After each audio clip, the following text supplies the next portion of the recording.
കുടിച്ചോളി. നമ്മൾ കുടിക്കുമോ? ഇല്ല. ആ ഡോക്ടർക്ക് എന്തോ കുഴപ്പമുണ്ടെന്ന് പറഞ്ഞാൽ അടുത്ത ഡോക്ടറെ കാണാൻ വേണ്ടി പോകും അല്ലേ?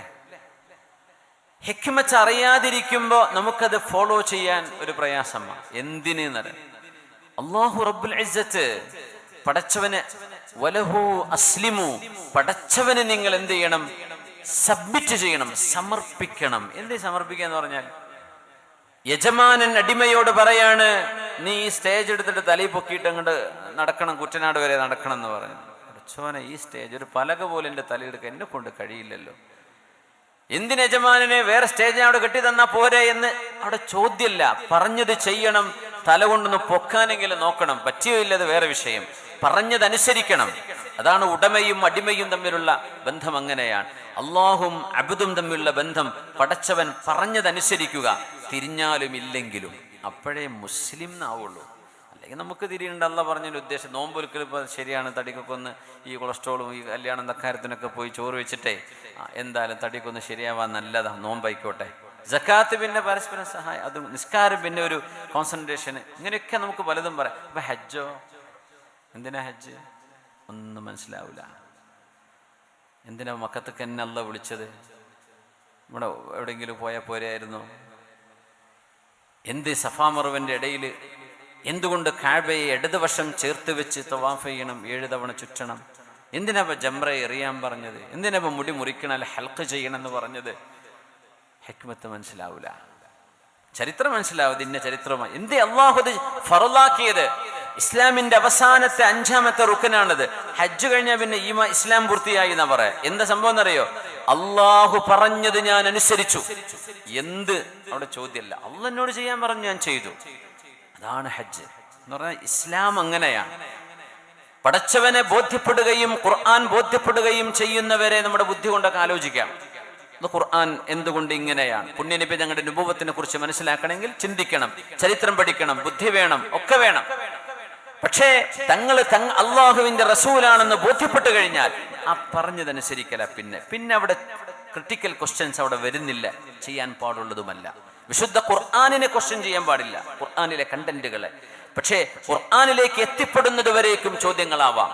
ഖുർആൻ അള്ളാഹുവിന്റെ കലാമാണെന്ന് മനുഷ്യന് ബോധ്യപ്പെട്ടു കഴിഞ്ഞാൽ സമിഅന വഅതഅന സമഅൻ വതഅഹ, അള്ളാഹു നീ പറഞ്ഞു, ഞങ്ങൾ അംഗീകരിച്ചു റബ്ബേ, അപ്പോഴേ മുസ്ലിം എന്ന് പറയുള്ളൂ. എല്ലാത്തിന്റെ ഹിക്മത്ത് തിരിയണം എന്നില്ല, അള്ളാഹു തിരിച്ചു തരൂല. ഖുൽ ലൻ യുസീബനാ ഇല്ലാ മാ കതബല്ലാഹു ലനാ, പറയൂ നബിയേ, പറഞ്ഞു കൊടുക്കണേ, ജനങ്ങളോട് അറിയിച്ചു കൊടുക്കണമേ. അവർ ജീവിക്കാൻ പോകുന്ന ലോകം ദുരിതങ്ങളുള്ള ലോകം തന്നെയാണ്, പ്രയാസങ്ങളുള്ള ലോകമാണ്. മക്കളില്ലാത്തവർക്ക് മക്കളില്ലല്ലോ എന്ന വേദന, മക്കളുള്ളവർക്ക് അവരെ എങ്ങനെയാ കെട്ടിച്ചേക്കാ പഠിച്ചോനെ, ഇവരെങ്ങനെയാ പഠിപ്പിക്കുക? ഒരു ഉമ്മ പറയുന്നത് കേട്ടു. ഒരാളോട്, പെൺകുട്ടി മാത്രമല്ല ഒരാളോട് ഒരു ഉമ്മ പറയാ, പെൺകുട്ടികൾ മാത്രമല്ലേ ഉള്ളൂ, ഒരു ആൺകുട്ടി നിങ്ങൾക്കില്ലല്ലോ എന്ന് ആലോചിച്ച് വിഷമിക്കണ്ട കേട്ടോ. ആൺകുട്ടികളുടെ എൻ്റെ വേദന എനിക്കേ അറിയുള്ളൂ. +2 ഒക്കെ കഴിഞ്ഞാൽ അവർ നമ്മളോട് തിരിച്ചു പറയുന്ന വാക്ക് കേട്ടാലേ വേണ്ടായിരുന്നു ആൺകുട്ടി എന്ന് തോന്നിപ്പോകുന്നു. ഇല്ലാത്തവർക്ക് ഇല്ല എന്ന വേദനയല്ലേ, ഉള്ളവരുടെ വിഷമം. അവർ പുറത്തുപോയി വരുമ്പോഴേക്കും അവരുടെ സ്വഭാവം മാറുന്നുണ്ട്. അവർ നമ്മളോട് മറുത്ത് പറയുന്ന വാക്കുകൾ കേൾക്കുമ്പോൾ നമ്മൾ പേടിച്ചു പോവുകയാണ്. റബ്ബേ, എൻ്റെ മക്കളെന്താ ഇങ്ങനെ ആയിപ്പോയത്? എന്നാൽ പെൺകുട്ടികൾ അങ്ങനെ പറയൂല കേട്ടോ, നല്ല സ്നേഹമുള്ള മക്കളായിരിക്കും പെൺകുട്ടികൾ. ഞാൻ പറയുന്നത്, ഉള്ളവർക്ക് ഉള്ളതിൻ്റെ വിഷമമുണ്ടാവും, ഇല്ലാത്തവർക്ക് ഇല്ലാത്തതിൻ്റെ വിഷമമുണ്ടാവും. ഒരു കല്യാണം കഴിപ്പിച്ചു കൊടുക്കണം എന്നായിരിക്കും മകളെക്കുറിച്ച് ഒരു ഉപ്പയുടെ ആഗ്രഹം. കല്യാണം കഴിപ്പിച്ചു കൊടുത്താൽ ഇനിയൊക്കെ കുട്ടികൾ ഉണ്ടാവൂലേ? എപ്പോഴാണ് ഉണ്ടാവുക? 2 കൊല്ലായില്ലേ ഇവിടെ ചോനെ. അപ്പോൾ കുട്ടികളാവുന്നവരെ, അപ്പോൾ ഗർഭമുണ്ട്, വിശേഷമുണ്ട്, ഭയങ്കര സന്തോഷം. ഇനി ആ കുട്ടി ജനിക്കുമ്പോൾ ആ കുട്ടിക്ക് വല്ല കുഴപ്പമുണ്ടാവോ? കയ്യും കാലും കണ്ണൊക്കെ ഉണ്ടാവോ? എന്തെങ്കിലും വിഷമമുണ്ടാവോ? ജനിച്ചു കഴിഞ്ഞാൽ പിന്നെ കുട്ടിക്ക് ആരോഗ്യമുണ്ടോ? കാണാൻ ചൊറുക്കുണ്ടോ? കുട്ടീൻ്റെ ചിരി എങ്ങനെ നടക്കാൻ പറ്റുമോ? പിന്നെ വേദന അതാണ്. എൻ്റെ കുട്ടി സംസാരിക്കുമോ? 1 കൊല്ലം കഴിഞ്ഞ് ഒന്നും മിണ്ടുന്നില്ല കാര്യമായിട്ട്. എൻ്റെ കുട്ടി സംസാരിക്കുമോ? വേദന തുടങ്ങി. എണീറ്റ് നടക്കുന്ന എൻ്റെ കുട്ടി എണീറ്റ് നടക്കുമോ? നടക്കാൻ തുടങ്ങി. ഇനി സ്കൂൾക്ക് മദ്രസയിലേക്ക് നടന്നു പോകുമ്പോൾ അടച്ചോ, എൻ്റെ കുട്ടി നടക്കുമ്പോൾ ഇപ്പുറത്തുള്ള ബൈക്ക് വന്ന് തട്ടിപ്പോവോ എൻ്റെ കുട്ടീനെ? ഇങ്ങനെ ജീവിതം മുഴുവനും ടെൻഷനാണ്. ഓരോന്നും നമ്മൾ വ്യാകുലതയോടുകൂടിയാണ് കാണുക. മരിക്കുന്നവരെ, നമ്മൾ മരിക്കണവരെ. ലഖദ് ഖലഖനൽ ഇൻസാന ഫീ കബദ്. മനുഷ്യനെ അല്ലാഹു പടച്ചത് ത്യാഗത്തിലാണ്. എപ്പോഴും ത്യാഗവും സങ്കടവും വിഷമവുമാണ്. അതുകൊണ്ട് ഹബീബേ, ജനങ്ങളോട് പറയണമേ, ഖുല്ലൻ യുസീബനാ, നിങ്ങളുടെ വിഷയങ്ങളെ നിങ്ങളുടെ മൗലയായ അള്ളാഹുവിനെ ഭരമേൽപ്പിച്ചു കഴിഞ്ഞാൽ പിന്നെ റിലാക്സ്, പിന്നെ സമാധാനിച്ച് ജീവിക്കാം. പിന്നെ വരാൻ പോകുന്ന അള്ളാഹുവിന്റെ ഖദാ ആണ്. നിങ്ങൾ ചെയ്യേണ്ടത് നിങ്ങൾ ചെയ്തു, വീട്ടിൽ ഇറങ്ങുകയാണ്. ബിസ്മില്ലാഹി തവക്കൽതു അലല്ലാഹ് വലാ ഹൗല വലാ ഖുവത ഇല്ലാ ബില്ലാഹ്. അല്ലാഹുവേ, നിന്റെ നാമത്തിൽ ഞാൻ ഇതാ എൻ്റെ വീട്ടിൽ നിന്ന് ഇറങ്ങുകയാണ്. തവക്കൽതു അലല്ലാഹ്, എൻ്റെ എല്ലാ വിഷയങ്ങളും അല്ലാഹുവേ നിന്നെ ഏൽപ്പിച്ചിരിക്കുകയാണ്. വലാ ഹൗല വലാ ഖുവത ഇല്ലാ ബില്ലാഹ്. ഒരു നന്മ എനിക്ക് വരണമെങ്കിൽ, ഒരു ഫസാദോ ഒരു ഫിത്നയോ എന്നിലേക്ക് വരാതിരിക്കണമെങ്കിൽ അല്ലാഹുവേ നിന്റെ കഴിവല്ലാതെ മറ്റൊന്നും അവിടെ ഇടപെടാനില്ല റബ്ബേ എന്ന് പറഞ്ഞൊരാൾ ഇറങ്ങിയാൽ കുഫീത വഉഫീത വഉഖീത എന്ന് മലക്കുകൾ അവനോട് പറയുമെന്ന് പുണ്യ റസൂൽ സ്വല്ലല്ലാഹു അലൈഹി വസല്ലം. വീട്ടിൽ നിന്ന് പുറത്തിറങ്ങിയ ആണിനോടും പെണ്ണിനോടും നിങ്ങളുടെ വിഷയത്തിൽ അല്ലാഹു നിങ്ങൾക്ക് പ്രൊട്ടക്ഷൻ തന്നിരിക്കുന്നു. ഇത് പറഞ്ഞിട്ട് ഇറങ്ങുകയാണ്. പിന്നെ സംഭവിക്കുന്നത്, ടെൻഷൻ അടിക്കരുത്. ഓവറായിട്ട് നമ്മൾ മലയാളികൾ മൊത്തത്തിൽ ടെൻഷൻ കൂടുതൽ. നമ്മൾ ഗൾഫിലൊക്കെ അബുദാബിയിലെ നൗഷാദ് ഭായ്, ഉമർ റാജിയും ഇവരൊക്കെ സ്ഥിരം ക്ലാസ്സിലൊക്കെ ഇരിക്കുന്ന നമ്മുടെ സുഹൃത്തുക്കളാണ്. ഇടയ്ക്ക് പറയുന്നൊരു വിഷയം, നമ്മുടെ മലയാളികളുടെ മുഖം കാണുമ്പോൾ മനസ്സിലാവും മലയാളികളാണെന്ന്. ഗൾഫിലൊക്കെ പല നാട്ടുകാരും അല്ലേ, ഒരു ചിരിയോ ഒരു സന്തോഷവും ഇല്ലാണ്ട് ഇങ്ങനെ ഈ സിഗ്നൽ ക്രോസ് ചെയ്യുമ്പോഴൊക്കെ ഇങ്ങനെ സങ്കടപ്പെട്ട് മിണ്ടാണ്ട് തലതാഴ്ത്തി ഇങ്ങനെ പോകുന്ന അത് നമ്മളെ നാട്ടുകാരാന്ന് ഉറപ്പാണ്. നമ്മൾ എന്തോ വരാൻ 20 കൊല്ലം കഴിഞ്ഞിട്ട് എൻ്റെ കുട്ടനെ കെട്ടിക്കണ്ടേന്നാ കരപ്പം ആലോചിക്കുന്നുണ്ടാവുക. ഇങ്ങനെ വരാൻ പോകുന്ന കാര്യങ്ങളെക്കുറിച്ച് ആലോചിച്ച് ടെൻഷൻ അടിച്ച് ഒരു പുഞ്ചിരിക്കാൻ പോലും ആർക്കും സമയമല്ല. അത് സ്വതക്കയാന്നൊക്കെ ഹദീസ് കേട്ടിട്ടുണ്ട്. വതബസ്സുമുക ഫീ വജ്ഹി അഖീക ലക സ്വദഖ, നിങ്ങളുടെ പുഞ്ചിരി നിങ്ങൾക്ക് സ്വതക്കയാണ്.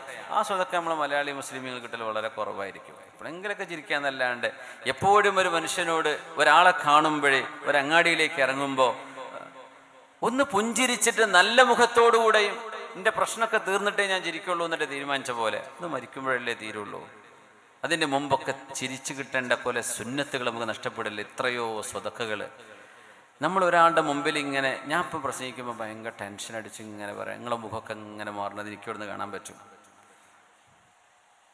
നേരെ മറിച്ച് ഞാൻ നിങ്ങളോട് സന്തോഷത്തിലാണ് നിൽക്കുന്നതെങ്കിൽ എൻ്റെ മനസ്സിൽ എൻ്റെ കുറേ ടെൻഷനുകൾ ഉണ്ടാവാം. അതിപ്പോൾ ഞങ്ങൾ മുമ്പിൽ വെച്ചിട്ട് വലിയ കാര്യമുണ്ടോ? ഞാൻ എൻ്റെ റബ്ബിൻ്റെ മുമ്പിൽ വെക്കുക എന്നല്ലാണ്ട് ഞാൻ എൻ്റെ ടെൻഷനൊക്കെ ആലോചിച്ച് പഠിച്ചോനെ എന്തൊക്കെ പ്രയാസങ്ങൾ അത് ഇത് എന്നൊക്കെ, അത് എൻ്റെ മുഖത്ത് വരുന്നതിലൂടെ നിങ്ങളുടെ മുഖങ്ങളിൽ, നിങ്ങളുടെ മനസ്സുകളിലേക്ക് ഓട്ടോമാറ്റിക്കലി ഒരു നെഗറ്റീവ് എനർജി കയറുകയാണ്.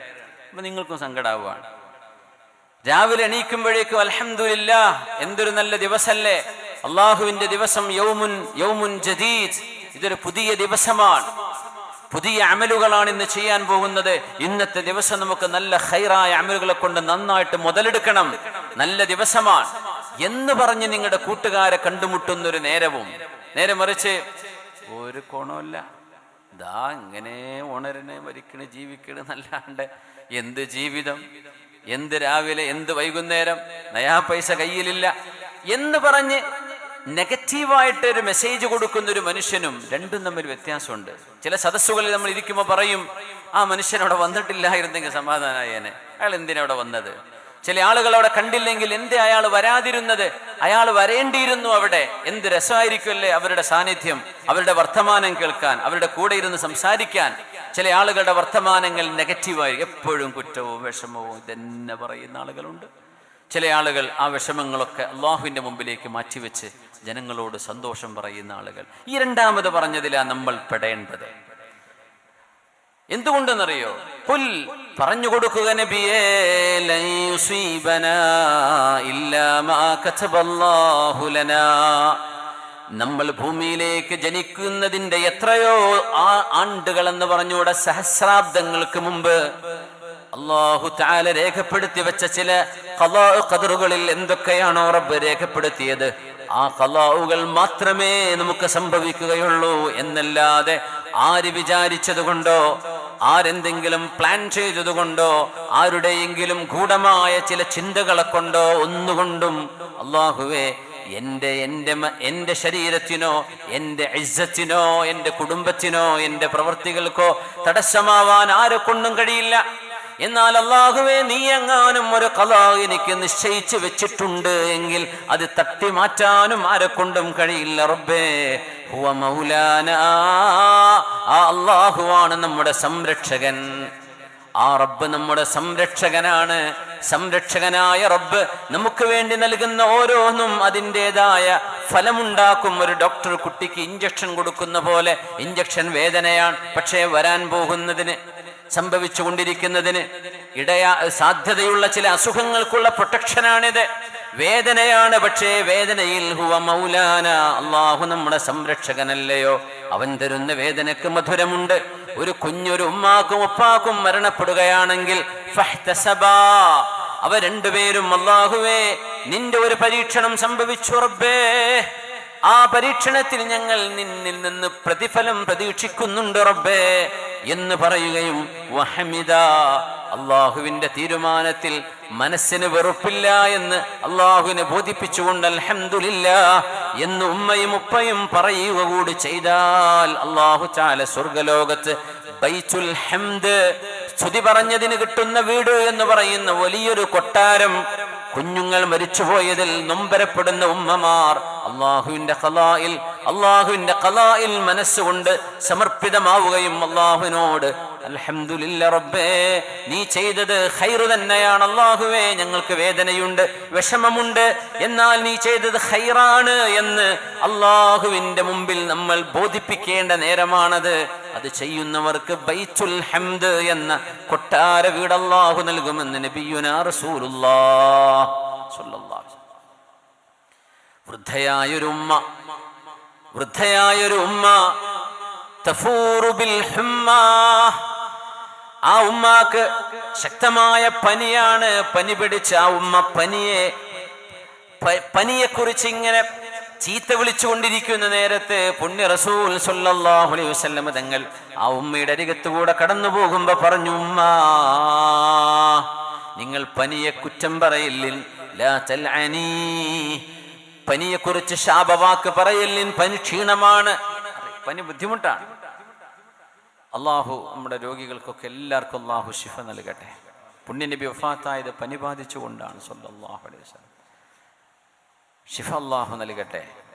ഉമ്മ, നിങ്ങൾ പനിയെക്കുറിച്ച് ഇങ്ങനെ പരാതിപ്പെടലിൻ ഫഇന്നൽ ഹുമ്മാ, തീർച്ചയായും പനി എന്ന് പറയുന്നത് മനുഷ്യരുടെ തെറ്റുകുറ്റങ്ങളെ പൊറുപ്പിച്ചു കളയുന്ന പ്രായശ്ചിത്തമാണ് ഉമ്മ. അള്ളാഹു നിങ്ങൾ ചെയ്തു പോയ തെറ്റുകൾ, നിങ്ങൾ പോലും മറന്നുപോയത്, നിങ്ങൾക്ക് ഓർമ്മയില്ലാത്തത് പടച്ചതമ്പുരാൻ നിങ്ങൾക്ക് പുറത്തു തരും. ഒരു ജലദോഷം കൊണ്ട്, ഒരു പനി കൊണ്ട്. ഒരു പക്ഷെ നമുക്കൊന്നും ആ ചെയ്തു പോയ തെറ്റിൽ നിന്ന് ഓർത്ത് അല്ലാഹുവേ ആ തെറ്റെനിക്ക് പുറത്തു തരണേ, ഈ തെറ്റ് പുറത്തു തരണേ, ഞാൻ ആ പറഞ്ഞത്, ആ നോക്കിയത്, ഞാൻ ഇങ്ങനെ ഒരാളെ കുറിച്ച് പറഞ്ഞത്, അല്ലെങ്കിൽ ആ സ്ഥലത്ത് ഞാൻ ഇങ്ങനെ ചെയ്തു പോയത്, ഇതൊന്നും ഓർക്കാൻ നമുക്ക് കഴിഞ്ഞോളുന്നില്ല. അതിനല്ലാഹു നമുക്ക് പകരം എന്ത് ചെയ്യുന്നറിയോ? ഒരു തൊണ്ടവേദന, ഒരു അസുഖം, ഒരു പനി, ഒരു വയറിളക്കം, ഒരു ബാക്ക് പെയിന്, ഒരു മുട്ടുകാലിന് വേദന. ഈ വേദന നമ്മൾ അനുഭവിക്കുന്നതോടുകൂടെ അള്ളാഹു നമ്മൾ ആ ചെയ്ത തെറ്റുകളൊക്കെ അള്ളാഹു പുറത്തു തരാണ്. അപ്പോ ആ പനി ബാധിച്ചത് ഖൈറാണോ അല്ലയോ? ഖൈറല്ലേ. ലാ യുസീബുൽ മുഅ്മിന മിൻ ഹമ്മിൻ വലാ ഗമ്മിൻ വലാ നസബിൻ വലാ വസബിൻ ഹത്താ ശൗകത യുശാഖുഹാ ഇല്ലാ കഫറല്ലാഹു ബിഹാ ഖതായാ. നിങ്ങളുടെ മനസ്സിന് ഒരു വേദന ഉണ്ടായാൽ, ഒരു സങ്കടമുണ്ടായാൽ, നമുക്ക് എത്ര സങ്കടമുള്ള വിഷയങ്ങൾ ഉണ്ടാവും, എത്ര വേദനയുള്ള വിഷയങ്ങളുണ്ട് നമ്മുടെയൊക്കെ ജീവിതത്തിൽ, എത്ര വിഷമിക്കുന്ന കാര്യങ്ങളുണ്ട്. അത് നമ്മുടെ മഹലിന്റെ വിഷയങ്ങളാവാം, നമ്മുടെ സംഘടനാ വിഷയങ്ങളിലുള്ള വേദനയാവാം, രാഷ്ട്രീയ സാഹചര്യങ്ങളെ കുറിച്ചാവാം, ഫലസ്തീനിൽ നടന്നുകൊണ്ടിരിക്കുന്നത് കാണുമ്പോൾ നോർത്ത് ഇന്ത്യയിലെ നമ്മുടെ സഹോദരങ്ങൾക്ക് അനുഭവിക്കുന്ന വേദന കണ്ടുകൊണ്ടാകാം, പലതും കണ്ടുകൊണ്ടാകാം, പലതും വീട്ടിലെ സ്വന്തം വീടിനുള്ളിലെ വിഷയങ്ങളാവാം, ഭാര്യയ്ക്ക് വിഷമായത്, മക്കൾക്ക് വിഷമായത്, മാതാപിതാക്കൾക്ക് ബുദ്ധിമുട്ടായത്, ഇതൊക്കെ നമ്മൾ വിഷമിക്കല്ലേ. ഓരോ മനസ്സിന്റെ വേദനയും അല്ലാഹു അറിയുന്നുണ്ട്. ആ ഓരോ വേദനക്ക് പകരവും അള്ളാഹു നിങ്ങളുടെ തെറ്റുകളെ റബ്ബ് ഒരു വൃക്ഷത്തിന്റെ ഉണങ്ങിയ വൃക്ഷത്തിന്റെ ഇല പൊഴിഞ്ഞു പോകുന്ന പോലെ നിങ്ങളുടെ തെറ്റുകളെ അള്ളാഹു പൊറുപ്പിച്ചു കളയുന്നുണ്ട്. സങ്കടം കൊണ്ട്, ദുഃഖം കൊണ്ട്, പനി കൊണ്ട്, വലാ നസബിൻ വലാ വസബിൻ, വേദന, ക്ഷീണം, ടയർഡാവുക എന്ന് പറയില്ലേ, നമ്മൾ അങ്ങനെ ടയർഡാവും, ചിലപ്പോൾ എണീറ്റ് നിൽക്കാൻ പറ്റൂല. നൗഷാദ് ഭായി പറയുന്നുണ്ട്, നൗഷാദ് ഇവിടെ അല്ലേ? ഫസിനെ കൊണ്ടുപോയത് ഭക്ഷണം കഴിക്കാനല്ലേ?